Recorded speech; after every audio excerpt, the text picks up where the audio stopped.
So this is the video that's going to show you how to add a site to an existing Voronoi diagram. So as opposed to the other videos where there was an incomplete diagram and we needed to find the bit that was missing, this is where you have an existing situation. So perhaps you've got 4 coffee shops and we're adding a 5th.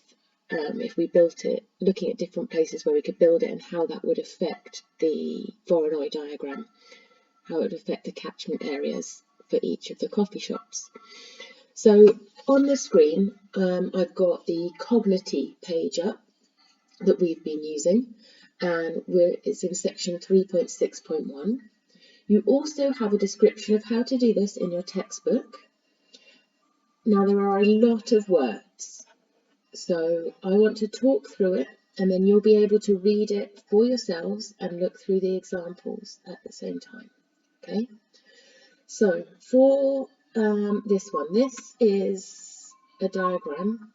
If you ignore the E and this red line at the moment and these lines here, okay, currently this is a Voronoi diagram and we're adding this site E in. So if site E is going into an area where it's only influenced by a few cells, this is the easiest one. So what happens is you have to draw the perpendicular bisectors of E and their closest sites. So you can see that this line has been drawn, which is the perpendicular bisector of ED, and this line has been drawn, which is the perpendicular bisector of EA. We don't need to worry about EB and EC because they're too far away. They don't affect the cells. And the reason we know that is that when we draw the line, this perpendicular bisector, it only meets one edge that's near to E at this point. And then when we drew EA, it met at the same point. So we've added one vertex.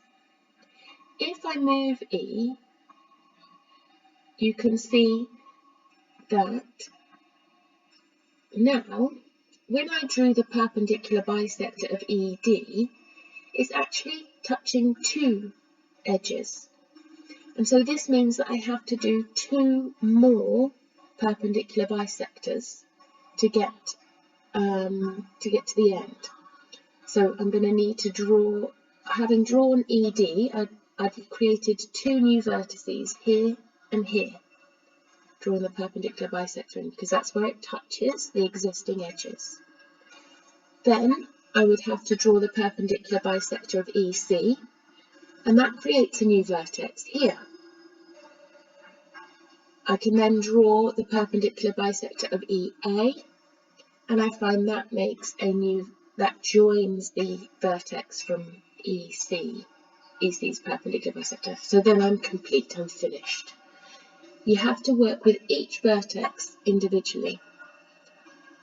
So I would recommend that you use this applet and try and decide how you would do this, what method you would be using, okay, to do this with the examples that you're given. You can also see these red lines are the lines that would get rubbed out. They would no longer exist in the Voronoi diagram. The new diagram would have the E in the centre, this quadrilateral, and then the lines coming out from the corners of it, its vertices. You can see in Kognity we have this lovely example. So we have B, C and D. It's our existing Voronoi diagram, and we're adding in A. So at 1, 0, you can see our axes are right over here. So at 1, 0, we're adding in A.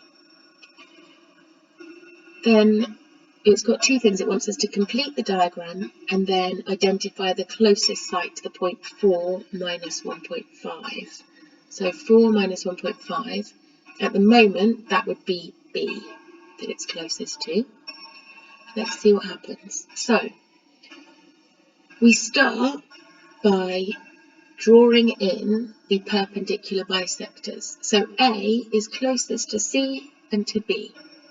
So let's draw in the perpendicular bisectors of AC, which is this one here, and AB, which is this one here. Now they meet at this point just here, so they've created a new vertex at this point. So we mark that vertex in, and we can remove this part, and we can remove, oh no, that part stays, sorry. This is the AC, so we remove this part, so we're adding, and then AB is this line, so we remove this part. So from AC, we want to keep the bit that's dividing them to the vertex and remove the bit beyond. And from AB, we want to keep the bit that's dividing the cells, but remove the bit that goes beyond. So we end up with this, and we'll need to remove this line, which was the CB line, because only this one is needed to divide them. This part isn't relevant anymore. And that gives us our new Voronoi diagram. And then 4 minus 1.5, well, that's still in B. It hasn't affected that particular point. I think that these are excellent examples to show you how it's working. You also have the examples in your textbook. These have a lot more words. My recommendation to you is to do these examples for yourself and even try making a video to explain how to do it. And then you have these questions, exercise 17C, where you can practice, and I've printed off the sheets for you.